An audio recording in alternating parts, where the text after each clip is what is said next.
Hello students, I am Arvind Kumar और आज आपके सामने एक और नेक्स्ट टॉपिक हम पढ़ेंगे जिसका नाम है relation between focal length and radius of curvature. Focal length we have studied in last video. इसको हम रिप्रेजेंट करते हैं एफ से कि पैरेलल रेज आफ्टर रिफ्लेक्शन और रिफ्रैक्शंस जहाँ पे मीट करते हैं उस पॉइंट को हम क्या बोलते हैं, फोकल लेंथ। ठीक है, फोकस और पोल से या ऑप्टिकल सेंटर से distance is called focal length. And radius of curvature कि जो भी कर्व्ड स्फेरिकल मिरर्स हैं वो कुछ ना कुछ स्फीयर के पार्ट होते हैं, तो उनका जो सेंटर होता है उस सेंटर से और यहाँ तक के डिस्टेंस जो होगी रेडियस ऑफ कर्वेचर। जैसे मैं यहाँ पे कंसिडर करूँ कि ये सेंटर ऑफ कर्वेचर कि इस स्फीयर को अगर मैं पूरा कंप्लीट करूँ तो ये मिरर जो होते हैं पार्ट थे, तो ये सेंटर ऑफ कर्वेचर होगा उस होलो स्फीयर का जो पार्ट थे, तो यहाँ पे सेंटर ऑफ कर्वेचर। चाहे वो कॉन्वेकेव हो चाहे वो कॉन्वेक्स हो, दोनों ही मिरर में हम देखेंगे इस सिचुएशंस को कैसे हैंडल करते हैं, कि रिलेशन क्या आएगा दोनों में। तो यहाँ पे मैंने कहा सबसे पहले कि एक रेज आ रही है पैरेलल टू प्रिंसिपल एक्सिस।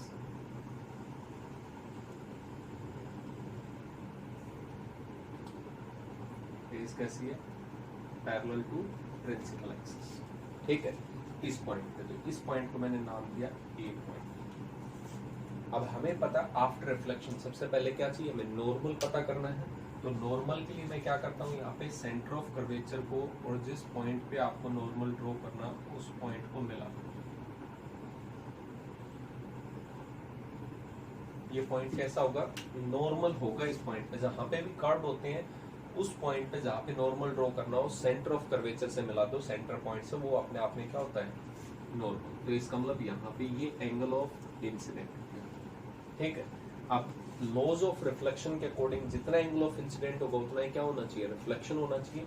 तो इसका मतलब रेज जो है वो यहाँ से इधर तो जाएगी नहीं, अदरवाइज नॉर्मल से ज्यादा एंगल बन जाएगा।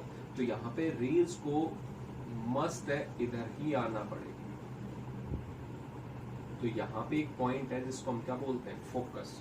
Raise I parallel after reflection it meet, और ये जो एंगल बनेगा ये क्या बनेगा, आर, एंगल ऑफ रिफ्लेक्शन। तो देखने से भी अंदाजा लग रहा है कि angle of incidence is equal to क्या होना चाहिए, रिफ्लेक्शन के इक्वल। ये सी था, ये एफ था। क्लियर हो गया? ये पी पॉइंट है, pole mid point of the aperture. यहाँ पे ये सिचुएशन होगी कोन के ऊपर। अब मैंने एक ट्रायंगल कंसिडर की, ठीक है।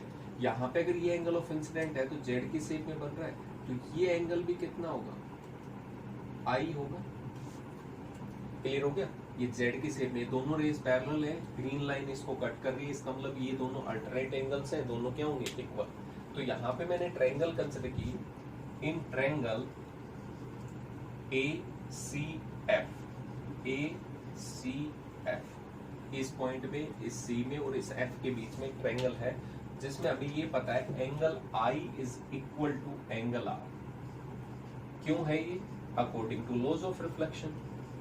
रिफ्लेक्शन लॉज को अगर आपको फुलफिल करना है तो इसका मतलब ये दोनों क्या होने चाहिए, इक्वल होने चाहिए। तो लॉज ऑफ रिफ्लेक्शन के अकॉर्डिंग ये दोनों इक्वल है। तो ट्रायंगल में जब दो एंगल इक्वल होते हैं तो उनके सामने की साइड भी क्या होती है, इक्वल।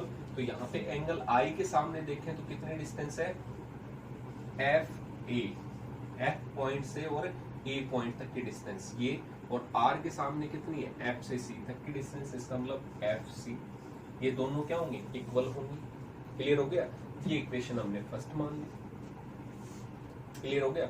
अब दूसरा पॉइंट मैं यहां पे लिख रहा हूं, F P is equal to F A, या ये लिख दूं F A is equal to F P. Equation number से कि इस एफ पॉइंट से आप पी पॉइंट पे चले जाओ या एफ पॉइंट से ए पॉइंट पे चले जाओ, ये दोनों इक्वल है। अब आप कहोगे सर ये तो इक्वल तो है ही नहीं। तो यहाँ पे इसकी एक कंडीशन है, और वो कंडीशन क्या है, aperture should be small. Aperture is small, कि मिरर हो या लेंस हो, उसमें जो साइज होता है वो बहुत छोटा था। हम लेंस पहनते हैं आंखों पे तो उसका साइज भी क्या होता है, छोटा सा होता है। तो यहाँ पे दिखाने में आपको बड़ा दिख रहा है, अदरवाइज मैं कहूँ कि ये यहाँ पे मिरर था, ठीक है, और यहाँ से कोई रेज जा रही है तो इस पॉइंट पे जाओ या इस पॉइंट पे जाओ। जब एंगल स्मॉल होता है लेस देन 10 डिग्री तो हम क्या कहते हैं, दोनों नियरली क्या होते हैं, इक्वल होते हैं। तो यहाँ पे तो हमने वही बात बोली है कि अपर्चर का साइज, जो मिरर का साइज है वो बहुत छोटा है। तो एफ से पी पॉइंट तक जाओ और एफ से ए पॉइंट तक जाओ, दोनों क्या होंगे, इक्वल होंगे। यानी कंडीशन लगा दी आपने कि अपर्चर शुड बी स्मॉल होना चाहिए। ठीक है, अब ये दोनों है, इक्वेशन फर्स्ट और सेकंड से देखें तो एफ ए और एफ सी, एफ ए और एफ पी, तो लेफ्ट हैंड साइड दोनों की क्या है, इक्वल है। तो मैं यहाँ पे कह सकता हूँ F C is equal to F P है, यानी आप एफ से चाहे पी पॉइंट पे चले जाओ या एफ से सी पॉइंट पे चले जाओ, that means F is mid point of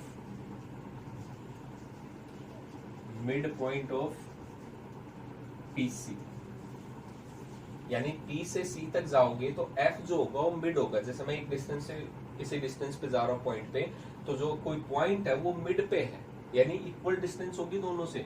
अब इक्वल डिस्टेंस होगी तो मैं ये कहूँ कि पी से और एफ तक जा रहे हो तो फोकल लेंथ है, साइन कन्वेंशन के अकॉर्डिंग कैसा होगा, नेगेटिव, लेफ्ट साइड में जा रहे हो।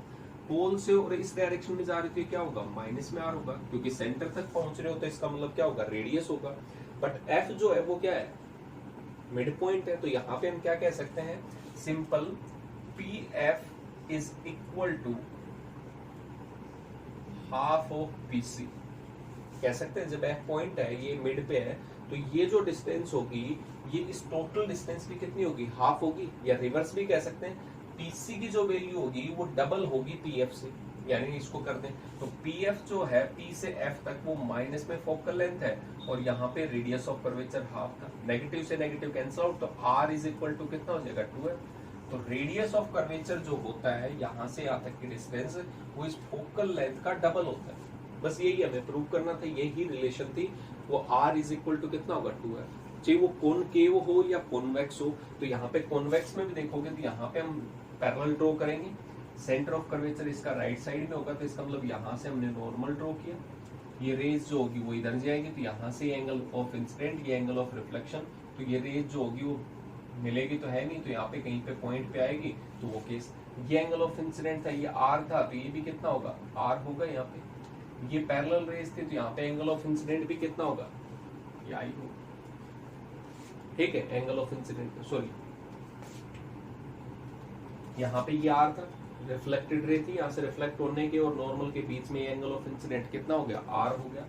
i जो होगा वो कहाँ पे होगा, सिंपल सा पॉइंट, ये नॉर्मल है, ये दोनों पैरेलल लाइंस है। अगर मैं इस पैरेलल लाइन को देखूं तो यहाँ पे जो एंगल बन रहा है, ये लाइंस और ये लाइन दोनों कैसी थी, पैरेलल थी, तो यहाँ पे जो एंगल बन रहा है वो भी तो ये एंगल इतना ही होगा, सेम करस्पॉन्डिंग। तो इसका मतलब आई और आर आएंगे तो ये डिस्टेंस और इनके सामने की डिस्टेंस इक्वल होगी, अपर्चर स्मॉल होगा तो ये डिस्टेंस और ये डिस्टेंस इक्वल होगी।